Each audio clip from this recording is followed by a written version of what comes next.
गंगों में कल हुई युवती की गला रेतकर हत्या की घटना का खुलासा कर पुलिस के द्वारा एक हत्यारोपी को गिरफ्तार किया गया, जिसकी निशानदेही पर घटना में प्रयुक्त एक छुरा, एक मोबाइल फोन बरामद किया गया। प्रेस वार्ता में सहारनपुर के एसपी देहात सागर जैन ने बताया कि गंगों में कल हुई युवती की हत्या की घटना में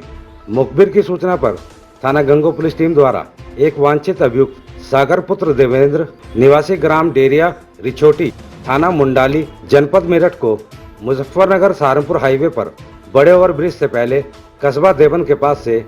गिरफ्तार किया गया। गिरफ्तार अभियुक्त की निशानदेही पर घटना में प्रयुक्त एक छुरा, मृतका के मोबाइल फोन को कस्बा गंगों में रामकिशन मेहता के आम के बाग से बरामद किया गया। पूछताछ करने पर गिरफ्तार अभियुक्त सागर ने बताया कि मैंने बीए तक पढ़ाई की है और सरकारी नौकरी की तैयारी कर रहा हूं। मैं और मृतका पिछले लगभग 3-4 वर्षों से अच्छे दोस्त थे। जैसे ही मृतका को पता चला कि मैं शादीशुदा हूं तो उसने पिछले कुछ दिनों से मुझसे बात करना कम कर दिया था। बाद में मुझे पता चला कि उसकी दोस्ती किसी और लड़के से है, जिसकी वजह से मृतका ने मुझसे बात करना बंद कर दिया था। बताया कि मैं मृतका से मिलने गया और मुझसे फोन पर बात करने को लेकर हम दोनों के बीच कहासुनी हुई। मृतका मुझसे बात करने के लिए मना करने लगी। तभी मैंने क्रोध में आकर छुरे से उसकी हत्या कर दी और मृतका का मोबाइल फोन व छुरे को कस्बा गंगों में आम के बाग में छुपा दिया था, जिसे मैंने पुलिस टीम को आज बरामद करा दिया है। जी, कल 22 मई को थाना गंगो पर एक कस्बा गंगो के जो बाईपास रोड है वहां पर एक खाली पड़े हुए प्लॉट पर एक 20-21 वर्षीय युवती का शव मिलने की सूचना प्राप्त हुई। इस सूचना पर तत्काल गंगो पुलिस द्वारा एवं फॉरेंसिक यूनिट एसएसपी महोदय द्वारा एवं मेरे द्वारा घटना स्थल का निरीक्षण किया गया। वहां पर घटना स्थल से पर्याप्त साक्ष्य संकलन की कार्रवाई की गई। वहां पे टीम्स का गठन किया गया। वहां पे आसपास के जितने भी सीसीटीवी कैमरेज हैं और जो भी सर्विलांस की मदद इसमें ली गई।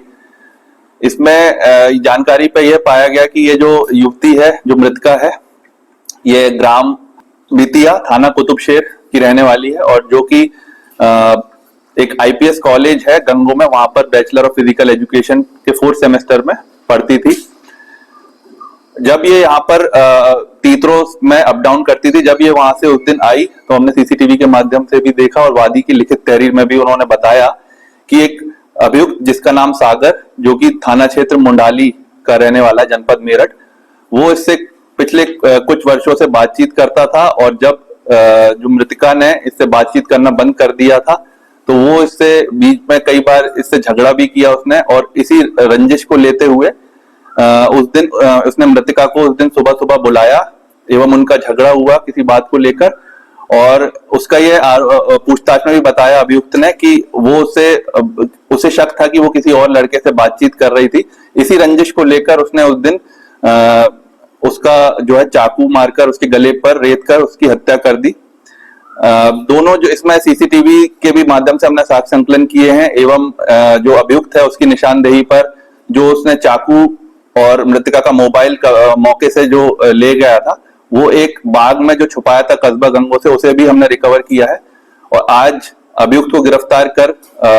माननीय न्यायालय के समक्ष पेश किया जा रहा है और जो भी इसमें और भी साक्ष्य संकलन की कार्रवाई है की जा रही है और शीघ्र ही इसमें इसके विरुद्ध चार्जशीट लगाई जाएगी एवं प्रभावी पैरवी करके इसको सजा भी दिलवाई जाएगी। क्या सर इसमें दुष्कर्म का भी कुछ मामला था? जी नहीं, इसमें दुष्कर्म की कोई ऐसी घटना सामने नहीं आई है अब तक और इसमें यही बताया कि इसको काफी समय से ये 3-4 साल से इससे परिचित था और जो अभियुक्त है इसकी पिछले 1-1.5 साल पहले शादी भी हो गई थी। जब मृतका को